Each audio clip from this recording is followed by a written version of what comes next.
গরম গরম বুট, শসা আর সাথে পেঁয়াজু।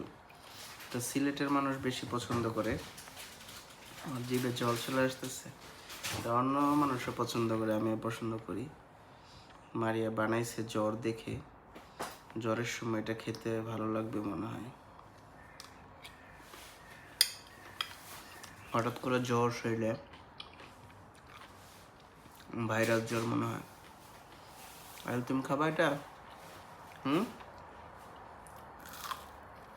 খাবে যাচ্ছ কেমন লাগে?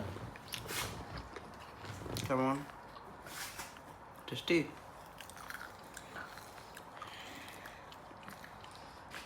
আসলে মজা হয়েছে।